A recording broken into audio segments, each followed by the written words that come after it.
all things are possible with God.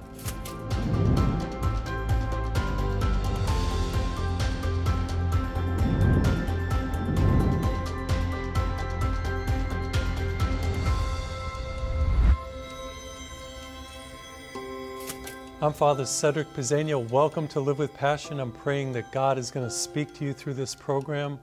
I want to proclaim to you the story that we all know so well about a rich young man who came up to Jesus, had some questions for him. He said, "Teacher, what must I do to inherit eternal life?" Jesus said to him, "Why do you call me good? There's nobody good but God alone. You know the commandments. Don't commit adultery, don't steal, don't lie, don't bear false witness, honor your father and mother." And he said, "All these things I've observed from my youth." And when Jesus heard it, he said to him, "One thing you still lack. Sell all that you have, give it to the poor, you'll have treasure in heaven, then come follow me." But when he heard this, he became sad because he was very rich. I'm going to make a startling statement. Hope it doesn't shock you, but we're losing a generation of our young people. The statistics bear this out. Some 75 to 80% of our younger people who grew up in church are leaving. And maybe that's the high side of that stat, but unfortunately, many of our young people are leaving. Just like this young man, he comes up to Jesus. He says, "What do I got to do to have life?" Jesus tells him the truth, and he goes away sad. So why are our young people leaving? Well, there's many reasons. I'll get into it in just a moment. When I first started on television, my main goal was to reach out beyond the walls of the church, and I'm doing that, but I really wanted to reach out to young people. And I found out that I'm reaching out to a few young people, but most of the people that I'm reaching out to are in their 60s, 70s, and 80s, and that's okay. I'm preparing you for what's to come. You're passing to the Lord, and I'm glad to be reaching out to you, but I also want to reach out to young people. But I know that I'm reaching out to grandparents and to parents of young people too. I was a youth minister. I cut my teeth on ministry being a youth minister before I became a priest. And I met some of the greatest young people. They were so full of life and had such talent, and they were so gifted. And it was a joy to be a minister with them, to be a youth minister and help lead them to Christ and to realize their potential. I think about some of the young people that I've met, for example.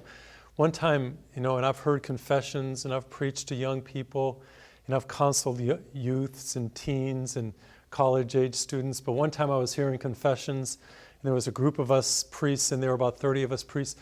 The young teenagers ran into the room to go to confession. And I thought, wow, this is beautiful to see, that young people want to get right with God. And then I have been involved in the pro-life movement. One time I was at an abortion clinic as a priest, dressed just like this, standing outside trying to dissuade people from going in to have abortions. And I was out there with a group of teenage girls who were college students. And it really touched my heart that most college students on a Saturday morning were either studying or sleeping in or just thinking about what they wanted to do, go to a football game or whatever. Here are these teenage girls out on the streets trying to dissuade women from having an abortion. Oh, that so touched my heart, those young people. And the point I'm trying to make is that our young people are beautiful. They're gifted, they're talented, they're altruistic. They have a beautiful heart.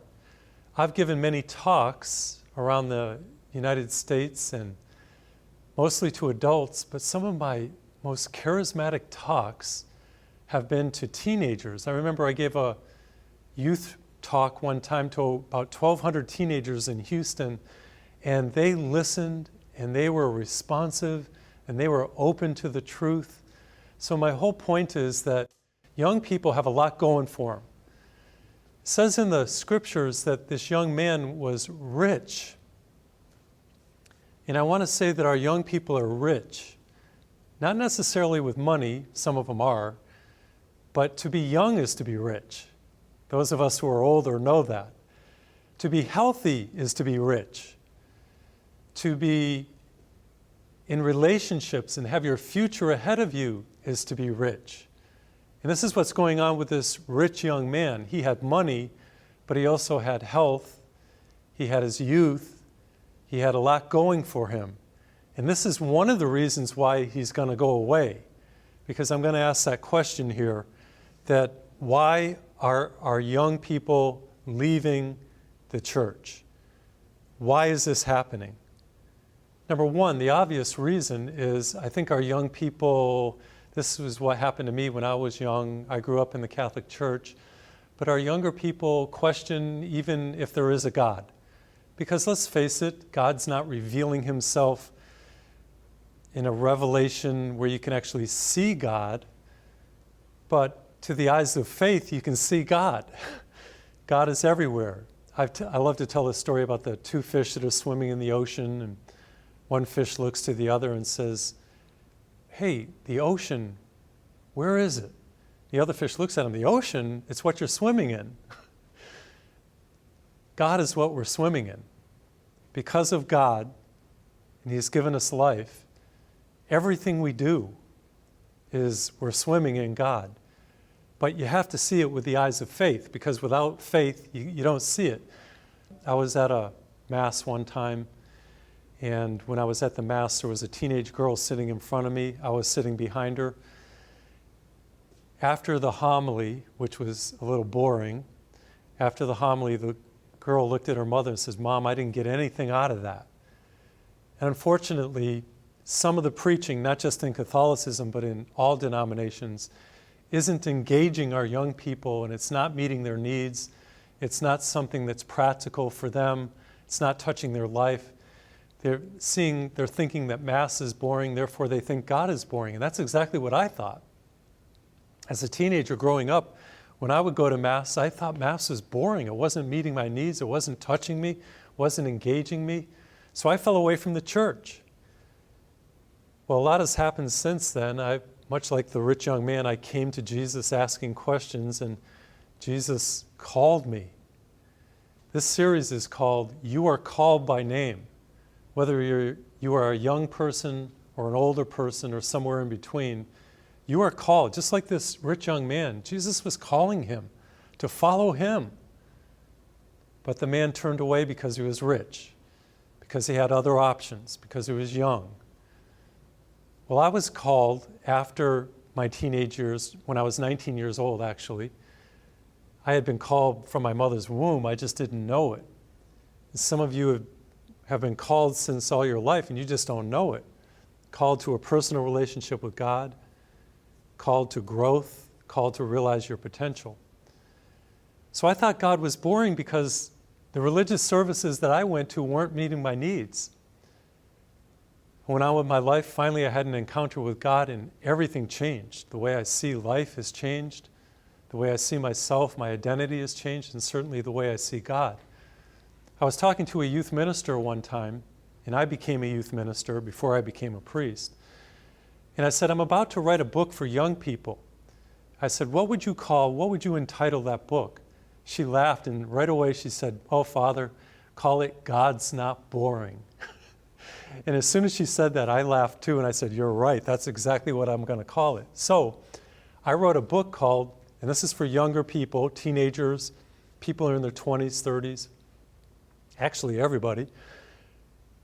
I called it God's Not Boring. Now on the front of the book, I put a bungee jumper, put somebody surfing on a wave. You can see a sunset. It's all the things that we like in life, things that are exciting, travel, creation. That's all from God. And in the book, I try to explain in a way that's relevant for young people everything that you like: music, friends, travel, acting, sports, creation, exciting times. That's all from God. God is passionate, not boring. You just need to interpret life correctly. You need to see where it's coming from. You need to look at life with the eyes of faith. So that's one of the reasons why young people are leaving, because they think God's boring, because their religious services are boring. Well, I'm here to dispel that rumor. My book, God's Not Boring, will really help you understand who God is. I write it specifically for young people. If you're a mother or grandmother, grandparent, you may want to get that book for them. And I write it in a way that's not pushy, because I've been a youth minister and I'm still in touch with my own youth, although it was years ago, and I know what they're going through. And I share a lot of stories in there. Another reason why they fall away, young people are thinking, why do I need God? When you think about it, that's kind of true. They're young, they're rich, they've got their health. Death is a long way away for them, so they're thinking, why do I need God anyway? And a lot of people are thinking that way. So I can understand. That's one of the reasons why they're falling away. Either there's no God, why do I need Him? God is boring. Another reason, exactly what happened here in this story, this young man was confronted by Jesus about the truth, told him about the commandments, then invited him to go a step further, to sell all that he had, give it to the poor, you will have treasure in heaven. Jesus preached a lot about treasures in heaven. And then he said, come follow me. He was calling him, just like he's calling us. And then the man's face fell. In this particular account, they left out a really important feature. Jesus looked at him with love. When Jesus calls us, it's not a call to a hard life or a sacrificial life per se, just because it's hard. He's not masochistic. He's not trying to hurt us. He calls us because He loves us. And He wants the best for us. And He tells us the truth. Now, why did this young man fall away? Because he was rich. Because he had all these possessions. Why are young people falling away? Because of iPhones. Because of television. Because of our culture. Because they're involved in so many different things. Why do they need God? And because they're involved in so many different things, they're attached to it, they're attracted to it, and they can't let it go. So this rich young man couldn't let this stuff go, even though he was challenged by Jesus, and so he went away. And that's unfortunately what our young people are doing too. They're going away because they can't let it go. And then another reason why our young people are leaving, I've already listed a bunch, maybe you can think of more, but another reason why our young people are leaving and they're not coming back is because of, quote, institutionalized religion. And they don't like institutionalized religion. Well, I didn't either growing up. I thought it was too militaristic. And yet when Jesus called me, He said, come to me, all you who labor and are heavy burdened, and I'll give you rest. He was talking, those burdens, He was talking about religion, the religion of the Jewish law, the religion, if we can extend it out, about a rules and ritualistic oriented religion like Catholicism and other denominations. And I never thought I could ever become, quote, religious. But Jesus gives you rest. He makes it light and easy and able to do. And it's not hard. Come to me, all you who are laboring and are heavy burdened, and I'll give you rest. So let's talk about institutionalized religion here for a minute. I think many young people think it's too rigid. It's not inclusive enough, not tolerant enough toward people with different lifestyles, if you know what I mean. Their right and wrong is too rigid and black and white. Well, let me say this. People like to have what's called as relativism, that my truth and your truth is all okay. Well, there's no relativistic truth. It's not your truth and my truth. There's absolutes. Jesus taught truth that isn't relativistic. It is absolute and divine truth. The church does not apologize for proclaiming the truth, the fullness of truth, we call it in Catholicism.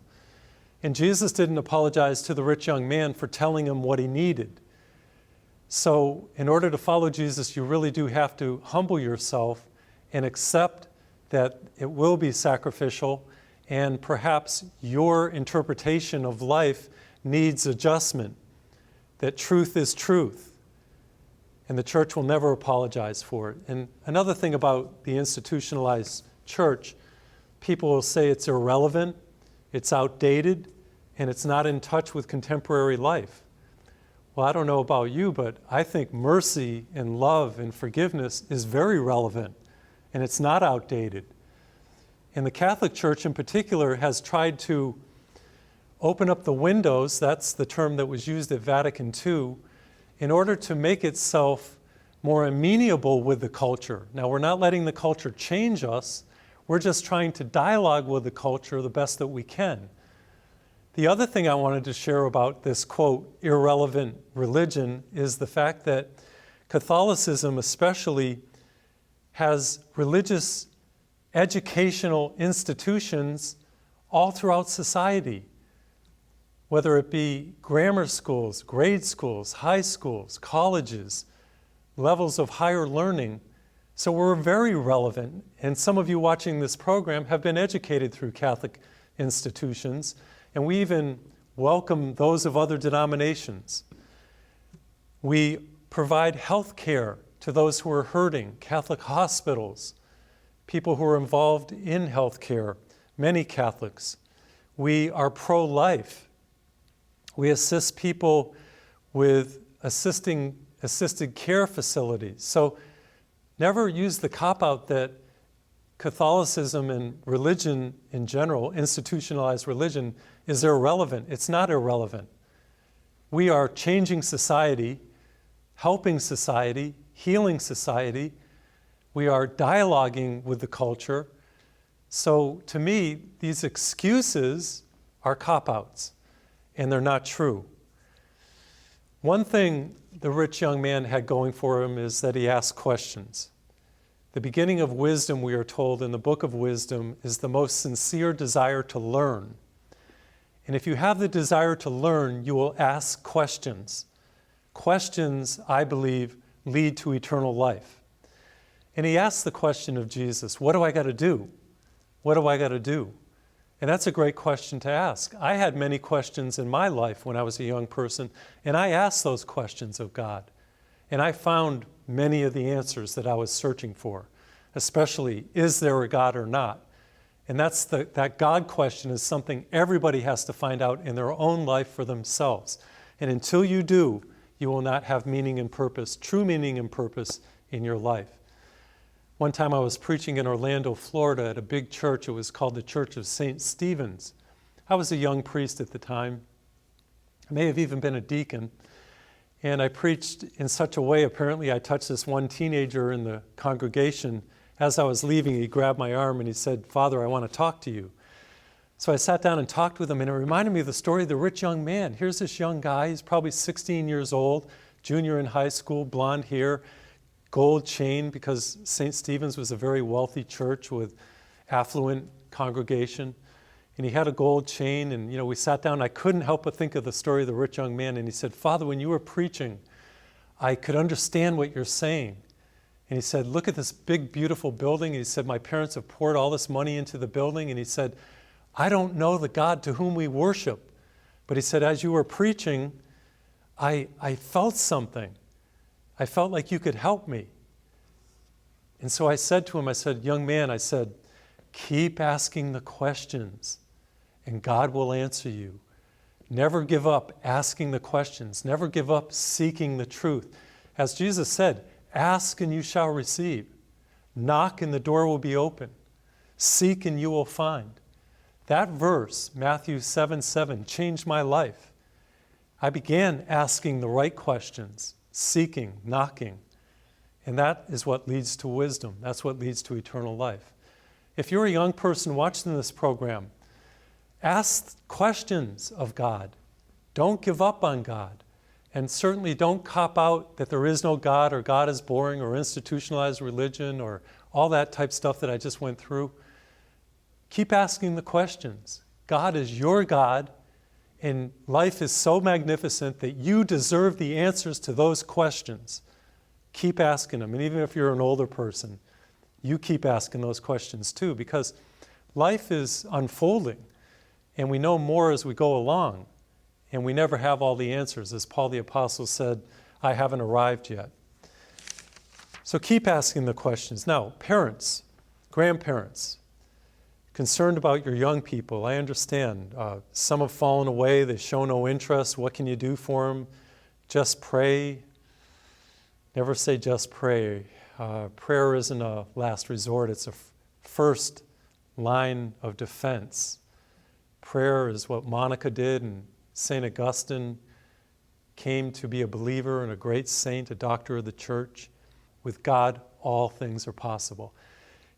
With God, all things are possible. Yes, it is possible for your children to come back to the faith. It is possible for those who are addicted to come into recovery. It is possible for your dreams to come to pass. It is possible for you to be saved. With God, all things are possible. I love that answer that Jesus gave him. So don't give up. Believe it with all your heart. With God, all things are possible. So, how do we get them to come back? I know parents are really worried, grandparents, about your children that have left the faith. Thanks be to God, many of your children have not left the faith, but some of them have probably. How do we get them to come back? Well, we got to give them the foundation. Really, really important. In order for them to make informed decisions and good choices, they got to have the foundation to choose from. If they don't have the foundation of some type of denomination or Christian religion, how are they going to choose Christianity? That's what happened in my life. I grew up Catholic, was taught by what we call CCD teachers, Christian Confraternity Doctrine, it's called, CCD. And they taught me that truth was to be found in the Bible. I didn't remember everything that they said. I just remember them saying truth is to be found in the Bible. So when I finally got to be 18, 19 years old and I was asking all those questions, and when I was searching, I went to the Bible. Why? Because I had the foundation. I had the foundation, and that's when God spoke to me and things started happening as I found the answers to my questions. One time I'm giving a mission in Gardnerville, Nevada, and it was youth night. The parents were driving all their kids up, and they were dropping them off at the door, and then they went home. And as I stood up there that night, I said, your parents should be here. They're giving you mixed messages. And I wish they were here to hear the gospel too, and not just dropping you off. And then I proclaim the gospel to them. Don't give your children mixed messages. Yes, give them the foundation, but make sure that you're all in too, because you too are called. So as we come to Christ, and as we absorb the gospel, we can be a witness to our young people. And then what else can you do? Give them the foundation, and then pray for them. Like I said, prayer is extremely important. It's not just, what should I do? Just pray. No, prayer is powerful in effect. But get this, and I don't mean this with any kind of meanness, pray for them to suffer. I know it's hard for you to pray for your children to suffer, but it's in suffering that awakenings occur. That's the bottoming out of, for example, an alcoholic. That's me when I had a breakup with a girl and went through a desolation, an emptiness, a loneliness. And as I was suffering, that's when I started seeking God. So perhaps the young person in your life needs to suffer some. Then I like to tell that getting married and having children oftentimes is a way that young people come back to the church, come back to Christ, because they want their youth, they want their children to grow up with faith as they did. So I'm giving you reasons why our young people will come back. And then the influence of others. I remember religious TV had such an influence on me as an 18, 19-year-old. Billy Graham, Pope John Paul II, the movie, the play Godspell, the movie Jesus Christ Superstar, all those things really touched me, and good preaching on television. My book, God's Not Boring, it's not pushy. My preaching is very gentle. It's not beating you over the head with the Bible. I'm believing that young people that are watching this program will be touched and sensed a call from God. We have a problem. And it's the problem that Jesus had here in the gospel. Our young people are leaving, and there's many reasons for that, and I've enumerated that. But we also have hope because all things are possible for God. What is impossible for people is possible for God. Jesus is calling you like he was calling that young man. God's not boring. He's passionate and rich, full of life and vigor. And he's calling you to a personal relationship, to life everlasting. And I pray instead of the rich young man who walked away, you will say yes to that call and know eternal life. Don't just live, live with passion.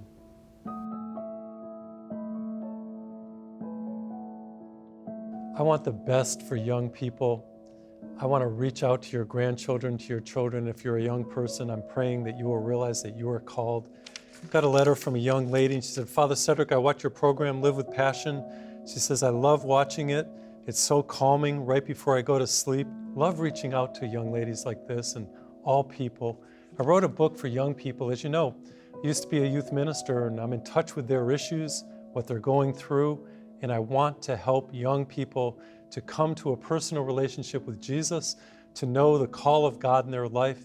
On the front of the cover, and I entitled my book, God's Not Boring. On the front of the cover, I talk about things that young people really like.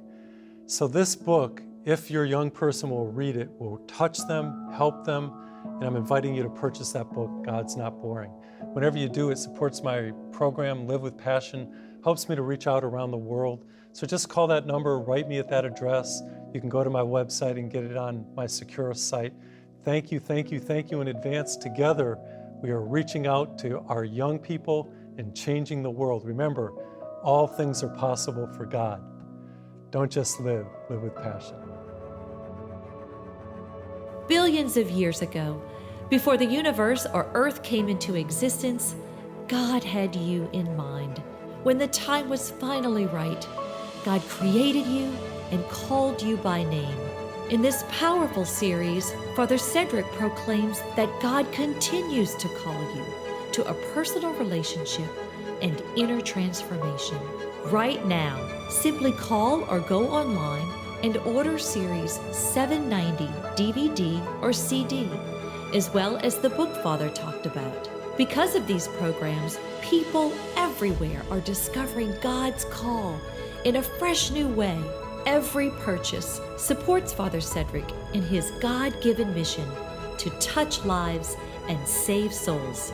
Father Cedric is a Catholic priest with a professed vow of poverty. Be assured that the money from your purchases will be used to produce and air Live with Passion. To purchase these powerful resources, simply call 844-FATHER-C. That's 844-328-4372. Or write Father Cedric at 430 Bunker Hill Road, Houston, Texas 77024. Or log on fathercedric.org and order online. Thank you in advance for your generosity. Together we are touching lives and saving souls.